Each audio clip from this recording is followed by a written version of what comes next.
한 달 전쯤에 서울 성수동에서 저녁 5시에 결혼식에 참여하고 돌아오는 길에 홍대 입구에 간 적이 있습니다.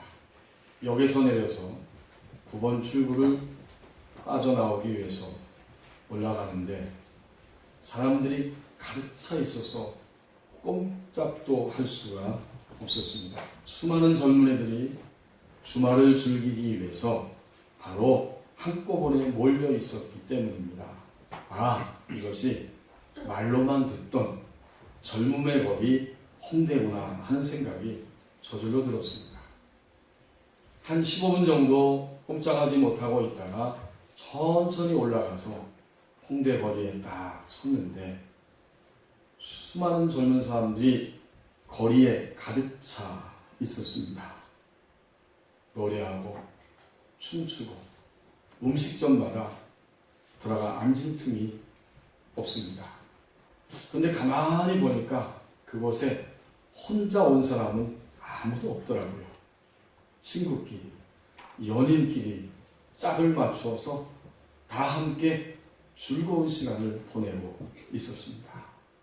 확실히 사람은 관계성을 가진 존재입니다. 관광차 온 중국 사람들도 결코 혼자가 아닙니다. 여러분 만약 그런 자리에 혼자 있다면 아주 쓸쓸하고 소외감을 느낄 것입니다. 저도 혼자가 아니고 저희 아내와 함께 그 자리에 있었습니다. 우리는 관계성을 가지고 사는 존재입니다. 특별히 우리 그리스도인들은 하나님과의 관계성을 가진 사람들입니다. 아멘. 오늘 17절 상반절 말씀을 보십시오. 그런데 말입니다. 하나님의 백성들이 하나님과의 관계성을 빼앗기고 살아가고 있다고 말씀합니다. 바벨론 사람이 나와 연애하는 침상에 올라. 성경은 종종 하나님과 이스라엘 백성들의 관계를 부부로 표현해 줍니다. 대표적으로 많은 성경 구절이 있지만 예레미야 3장 14절 말씀에 보면 나는 너의 남편입니다. 이렇게 말씀해 주십니다. 남편의 유일한 사랑의 대상은 아내이고 아내의 유일한 연애의 대상은 누구입니까? 남편입니다. 그런데 오늘 본문에 등장하는 하나님의 백성들은 이런 관계성을 지금 빼앗기고 있습니다. 이미 북쪽 이스라엘 하나님의 백성들은 아수르에 의해서 멸망을 당했고 남쪽 유다 백성들은 그 모습을 보면서도 하나님을 의지하는 것이 아니라 그 당시에 강대국 애굽에 그리고 바벨론에 두 사이를 왔다 갔다 하다가 마침내는 바벨론에 붙어버리고 말았습니다. 여러분 23장 앞으로 돌아와서 1절부터 5절까지의 내용이 바로 그 말씀입니다. 또 여호와의 말씀이 내게 임하여 이르시되 인자야 두 여인이 있으니 한 어머니의 딸이라. 자, 그러니까 2절 말씀에 보면 북쪽 이스라엘과 남쪽 유다 하나님 백성들을 두 명의 여인으로 비유해서 설명하고 있습니다. 그들이 애굽에서 행음하되 어렸을 때에 행음하여 그들의 유방이 눌리며 그 처녀의 가슴이 어루만져졌나니 그 이름이 형은 오홀라요 아우는 오홀리바라. 그들이 내게 속하여 자녀를 낳았나니 그 이름으로 말하면 오홀라는 사마리아요 오홀리바는 예루살렘입니다. 오홀라가 내게 속하였을 때에 행음하여 그가 연애하는 자 곧 그의 이웃 아수르 사람을 사모하였나니. 5절에 보면 사마리아 오홀라는 아수르를 사모하다가 이미 멸망을 받았습니다. 그럼에도 불구하고 오늘 주신 17절 말씀에 보면 오홀리바 곧 남쪽 유다 백성들도 드디어 바벨론과 연애를 하고 있다고 말씀합니다. 이 17절 상반절 장면이 바로 그것을 설명하는 거예요. 바벨론 사람이 나와 연애하는 침상에 올라 이렇게 말씀합니다. 결국 하나님의 백성들은 지금 하나님과의 관계성을 빼앗긴 상태가 되었습니다. 어떤 가정의 남편이 빌딩을 포함해서 100억대의 자산가임에도 불구하고 매일같이 보험 설계사로 일을 하고 있습니다. 주변에서는 도대체 욕심이 어디까지인가, 얼마나 돈을 더 벌려고 저렇게 하는가 등등 말이 굉장히 많습니다. 그런데 정작 이 사람의 부인은 결혼한 이후에 남편으로부터 생활비를 받은 적이 거의 없습니다.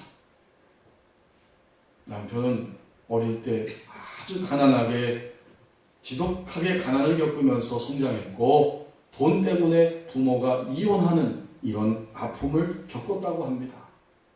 모든 고통의 원인은 돈이기 때문에 나는 돈을 악착같이 벌겠다 생각하고 한눈 팔지 아니하고 오직 돈을 추구하면서 열심히 돈을 벌었습니다.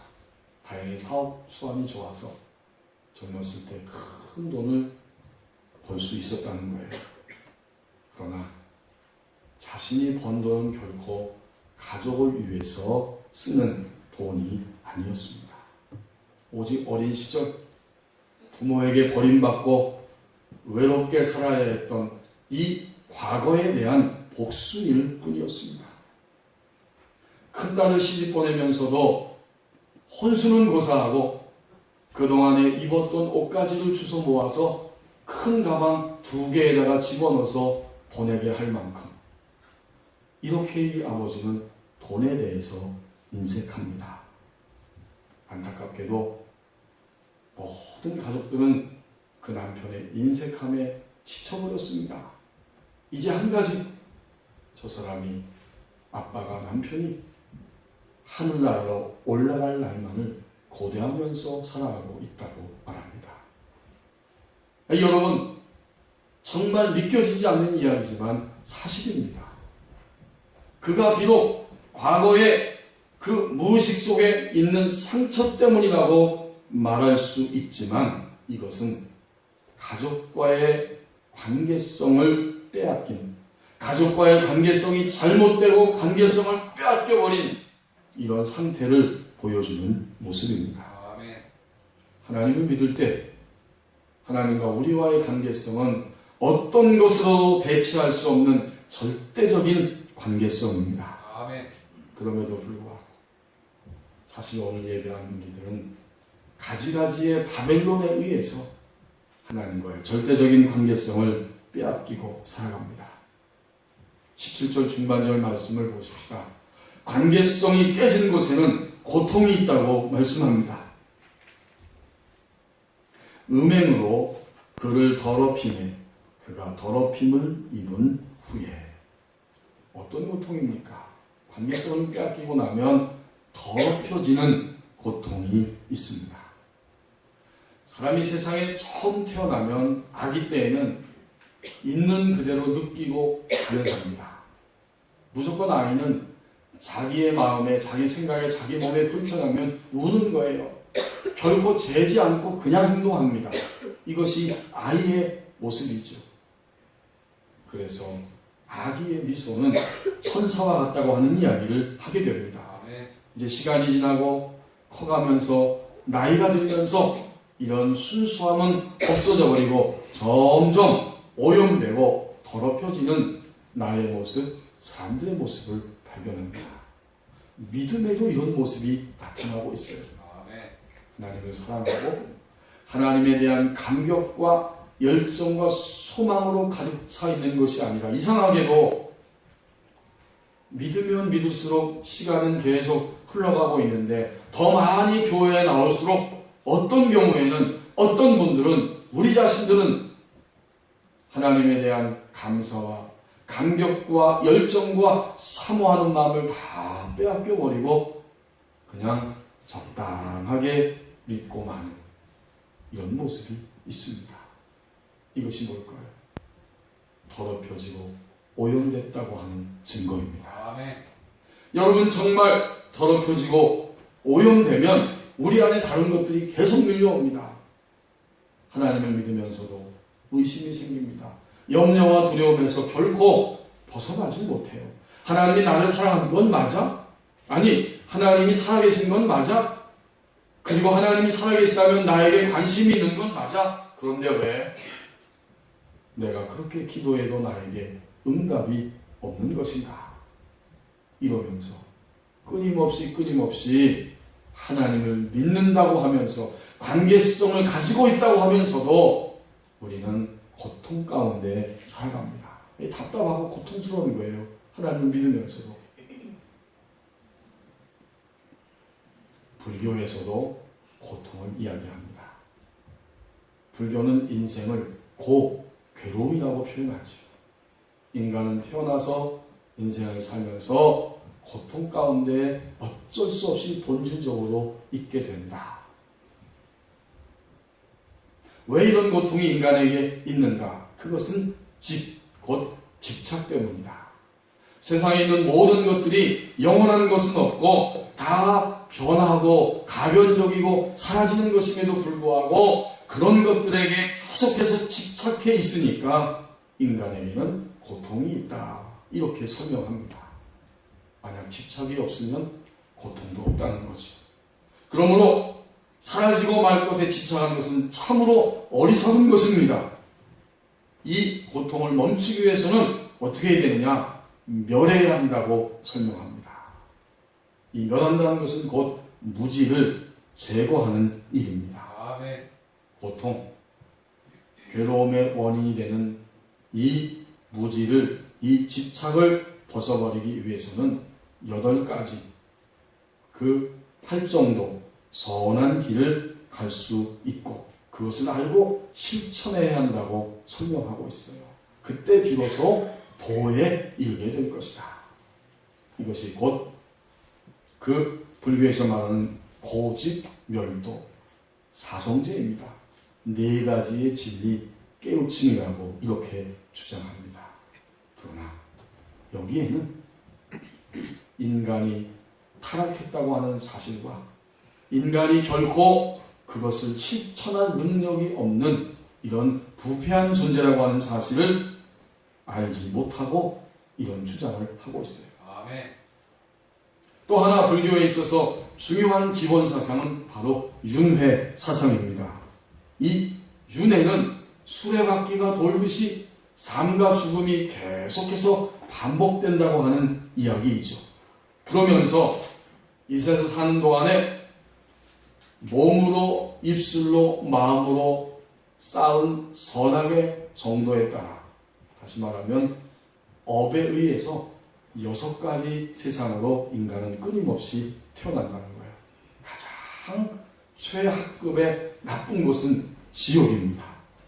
그 다음은 악귀, 또 3번째는 동물의 세계인 축생, 그리고 모든 훌륭한 일을 방해하는 아수라, 그 다음은 비로소 인간입니다.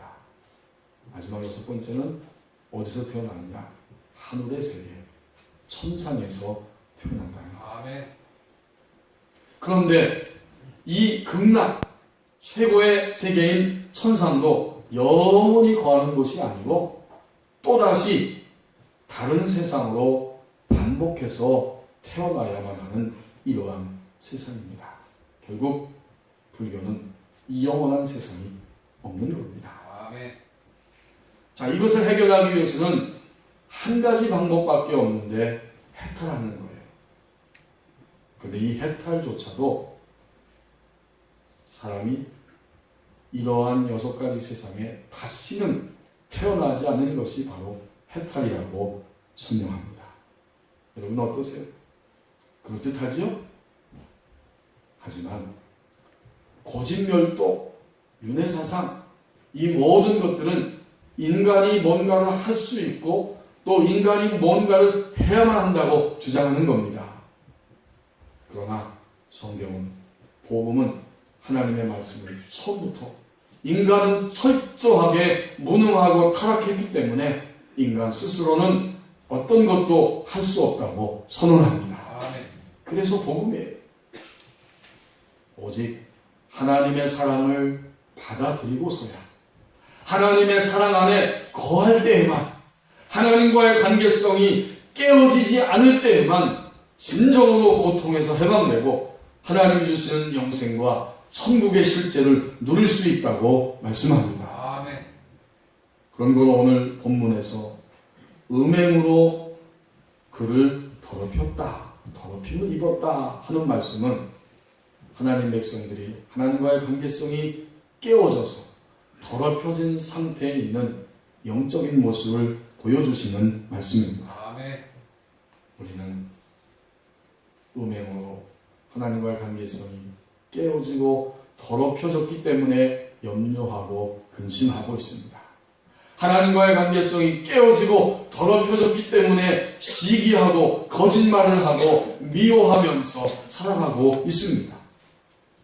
그리고 우리의 총체적 삶은 음행으로 더럽혀져 고통 속에 있기 때문에 결코 우리 인생에 주어진 모든 것들을 하나님을 위하여 전적으로 사용해 드리고 하나님에 의하여 전적으로 살아가지를 못합니다. 그래서 고통스러운 거예요. 하나님과의 관계성이 깨진 곳에는 더럽혀지는 고통이 있습니다. 이제 유다에게는 한 가지만 남았습니다. 하나님에 의해서 심판을 받고 심판에 의해서 노예와 멸망 속에서 죽음으로 끝이 나는 것이 바로 이 유다 백성들의 남아있는 현실이에요. 23장 31절부터 35절까지의 말씀이 바로 그것입니다. 31절 말씀. 내가 내 형의 길로 행하였은즉 내가 그의 잔을 내 손에 주리라. 주 여호와께서 이같이 말씀하셨느니라. 깊고 크고 가득히 담긴 내 형의 잔을 내가 마시고 코숨과 조롱을 당하리라. 내가 내 형 사마리아의 잔 곧 놀람과 패망의 잔에 넘치게 취하고 근심할지라. 내가 그 잔을 다 기울여 마시고 그 깨어진 조각을 씹으며 내 이방을 꼬집을 것은 내가 이렇게 말하였습니다. 주 여호와의 말씀입니다. 그러므로 주 여호와께서 이같이 말씀하셨느니라. 내가 나는 있었고 또 나를 내 등 뒤에 버렸은즉 너는 내 음란과 내 음행의 죄를 담당할지니라 하시니라. 하나님과의 관계성이 깨지니까 이제 그들에게는 오늘 33절에 보면 세 가지의 그 고통의 잔이 있다고 말씀하죠. 놀람과 패망의 잔에 취하게 되고 그리고선 결국 근심으로 근심의 잔으로 마실 것이다. 이것이 유다가 겪어야 하는 일들입니다. 그런데 오늘 예수님께서는 이러한 인류를 위하여 우리를 위하여 하나님과의 관계성을 회복시키기 위해 고난의 쓴 잔을 마셨습니다. 아멘. 주님이 우리를 위하여 고난의 쓴 잔을 마신 것입니다. 빼앗겨버리고 깨져버려서 더럽혀진 고통 가운데 사는 바로 우리를 위하여 주님은 고난의 쓴 잔을 마셨습니다. 우리 법원리에서 서울로 나가려면 길이 여러 가지가 있는데 쉽게 말씀드리면 이 오살리 기도원 지나서 봉일천으로 해서 서울 쪽으로 나갈 수가 있고요. 또 금천을 지나서 일산을 통해서 자유로를 지나 서울로 갈 수도 있습니다. 지금 이 56번 국도가 일산에서 오면서 이렇게 연결이 돼 있죠. 여기저기 다 연결이 되어 있어요. 오살리 기도원 직전까지 연결이 되어 있습니다. 또 연풍리 쪽도 되어 있어요. 오연리 쪽도 저쪽으로 다 연결이 되어 있는데 참 유감스럽게도 우리 법원리 지역만 끊겨 있습니다. 앞으로 시간이 얼마나 걸릴지 모르겠는데 우리 교회 부지 쪽으로 그 도로가 연결이 되면 아주 쉽고 빠르고 편리하게 서울 쪽으로 나갈 수도 있고 들어올 수도 있을 것입니다. 오늘 예수 그리스도의 십자가의 죽으심과 다시 오심을 기념하는 이 성찬 예식 주일입니다. 끊겨진 하나님과의 관계성을 회복시키시기 위해 예수님은 바로 온 인류를 대표하고 대신하여서 고난의 쓴 잔을 마셨습니다. 아멘. 이것이 오늘 31절부터 35절에 나오는 말씀을 통해서 우리에게 주시는 교훈입니다.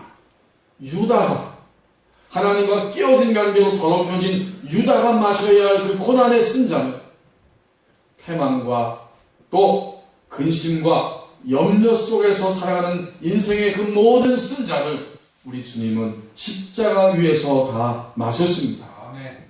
우리가 오늘 이 성찬 예식을 목도하고 참여할 때 예수님의 그 십자가를 통해서 우리는 하나님과의 새로운 관계성을 회복하게 하십니다. 아멘. 어떤 것으로도 대신할 수 없는 하나님과의 이 절대적인 관계성, 이것을 향해 나아가게 하고 이러한 삶을 살 수 있는 능력을 우리에게 주십니다. 아멘. 여러분, 예수님의 십자가는 결국 무엇입니까? 고난의 쓴 잔을 마심으로 인해서 하나님과의 깊은 관계성을 가지고 살아가게 하는 능력입니다. 아멘. 그 능력을 오늘 이 17절 하반절에서 이렇게 표현합니다. 그들이 더럽힘을 입었어요. 그 다음에 어떻게 됐나 보세요. 17절 하반절에 그들을 싫어하는 마음이 생겼느니라. 여기에는 간격이 있습니다. 그들은 분명히 더럽힘을 입었어요. 그런데 갑자기 그들을 싫어하는 마음이 생겼습니다. 이 둘 사이에 어떤 일이 있었겠습니까? 오늘 우리에게 하나님 주신 깨달음은 우리가 관계성이 깨지고 더럽혀진 그 사이, 그리고 그런 모든 것들을 싫어하게 된 결과를 얻는 그 간격 속에는 바로 예수 그리스도의 십자가의 사건이 있었습니다. 아멘. 예수님의 십자가는 이제 우리가 하나님과의 깊은 관계성을 가지고 우리의 인생을 살아가게 하는 능력입니다. 아멘. 여러분, 여기 싫어하는 마음이 생겼다. 얼마나 귀한 표현입니까? 이제는 마음으로부터 그런 것이 싫은 거예요. 우리 중심에서부터 결국 하나님과의 관계성을 깨뜨리는 가지가지의 바벨론을 거절하게 되고 그런 것들과 관계없는 삶을 살고자 하는 마음이 우리 안에 계속적으로 일어납니다. 영어 성경에 보니까 다양하게 표현했는데 제가 3가지 영어 성경을 찾아봤더니 더 생생하게 표현을 해놓았습니다. 싫어하는 마음이 생겼다. 이것을 표현하면서 이렇게 이야기합니다. 첫 번째는 혐오감 속에서 거절한다. 그런 것들이, 바벨론과 같은 것들이 아주 밉고 싫기 때문에 이제는 당당하게 밀어버리고 거절합니다. 두 번째 표현은 돌아선다, 쫓아보낸다. 확 돌아서 버리는 거예요. 그리고 그런 것들을 다 쫓아버리는 겁니다.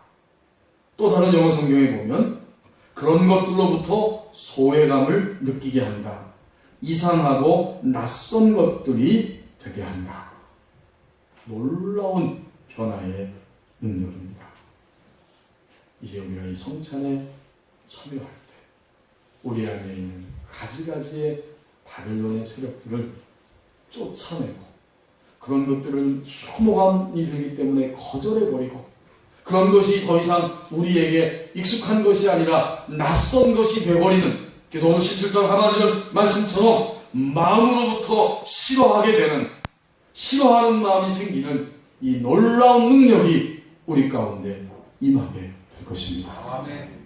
저는 개인적으로 가정사역자 중에 양원순 교수님이 쓰신 책들을 아주 좋아합니다.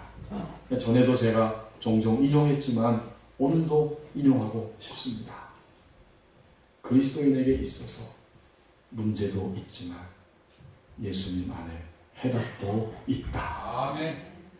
여러분, 남편과 아내 얼마나 문제가 많습니까?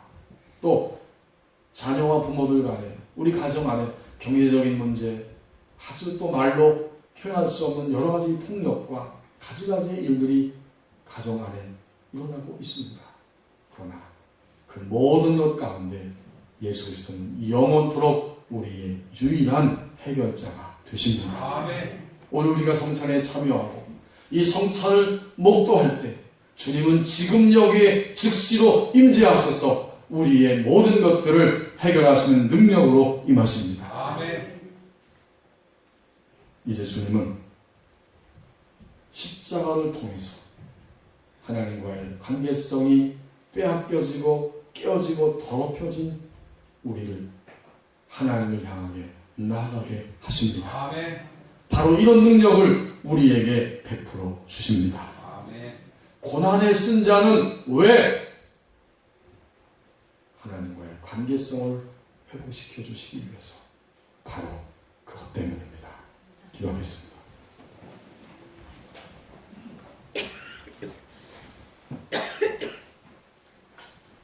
관계성 안에 살아가는 우리들이 진정으로 하나님과의 절대적 관계성을 가진 하나님의 백성이 되었음에도 불구하고 오늘 본문에 등장하는 유다 백성들처럼 오홀리바처럼 가지가지의 바벨론에 의해서 음행을 행하고 깨어지고 더럽혀진 고통 속에 살아왔습니다.